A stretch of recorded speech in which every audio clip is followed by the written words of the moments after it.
Hi guys, আসসালামু আলাইকুম, welcome back to my channel. চলে এসেছি আবার একটা ব্র্যান্ড নিউ ব্লগ নিয়ে তোমাদের কাছে। গুড আফটারনুন বন্ধুরা, কেমন আছো তোমরা?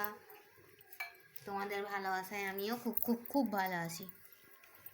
তো চলো বন্ধুরা, তোমাদের সবে বরাত কেমন কাটলো আমাকে কমেন্ট বক্সে কমেন্ট করে জানাবে। আমার ভিডিওটা ভালো লাগলে লাইক করবে, কমেন্ট করবে, শেয়ার করবে আর সাবস্ক্রাইব করে আমার পাশেই থাকবে।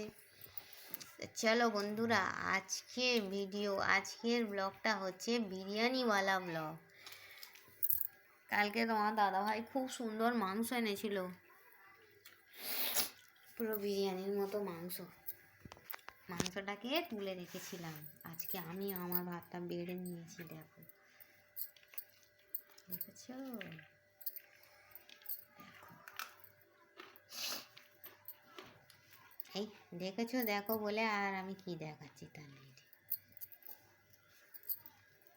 এখানে তোমার দাদাভাই দেখানো যাচ্ছে না, এখানে আমার বাবু, এখানে স্যালাড।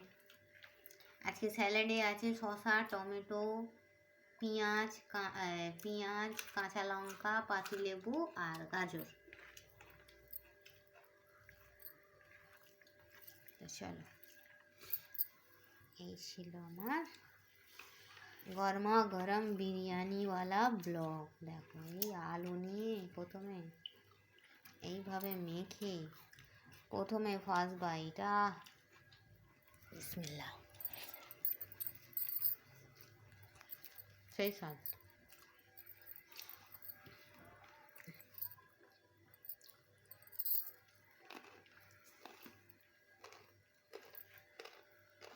নুন হয়ে গেছে মনে হচ্ছে, নুন হয়ে গেছে, হয়নি তো? কেমন হয়েছে বাবু?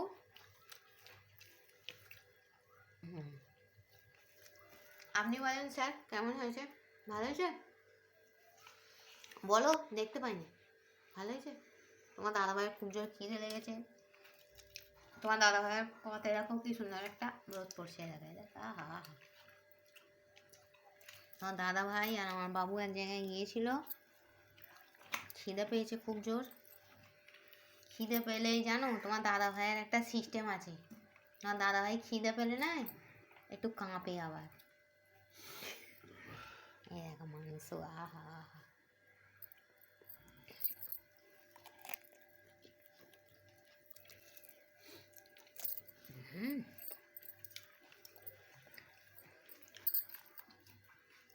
ব্যাপক টেস্ট হয়েছে।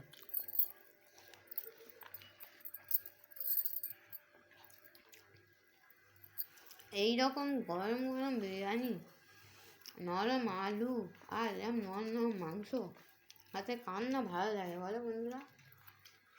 এই দেখো,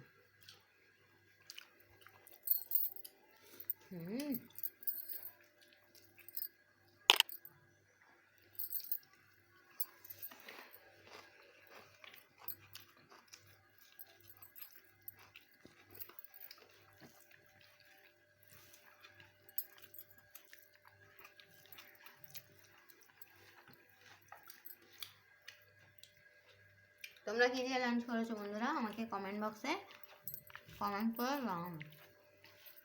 আমার ভিডিওটা ভালো লাগলে লাইক করবে, কমেন্ট করবে, শেয়ার করবে আর সাবস্ক্রাইব করে আমার পাশেই থাকবে।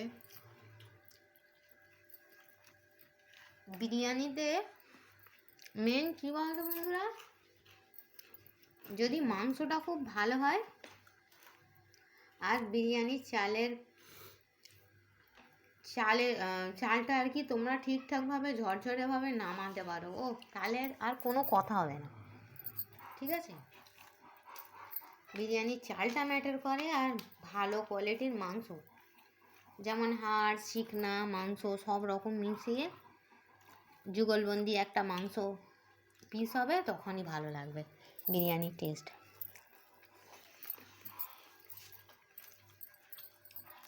তার কারণ তেল এমনই একটা জিনিস, সব জিনিসের টেস্ট তো আনতে পারে না।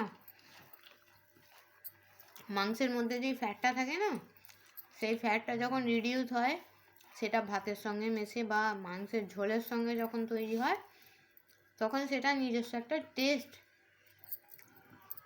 ফ্লেভার অ্যাড করে সব জিনিসের মধ্যে। তোমরা এটা কবে বুঝতে পারবে বলো তো? এই পিসটা শোনো, এটা তোমার দাদা ভাইয়ের পিসা, এটা খেতে ভালোবাসে তোমার দাদা ভাই। এটা তোমরা কবে বুঝতে পারবে বলো তো?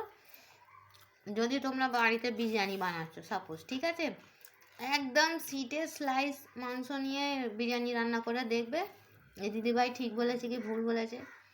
হয়তো তুমি সব প্রপারলি সবই দেবে, ইনগ্রিডিয়েন্টস তোমার সব ঠিকঠাকই থাকবে, তবু বিরিয়ানির ফ্লেভারটা, রিচনেস ফ্লেভারটা তুমি আনতে পারবে না, যেটা শুধুমাত্রই আসে এই মাংসের ফ্যাটটা থেকে। ভালো কোয়ালিটির চাল, মাংস ভালো।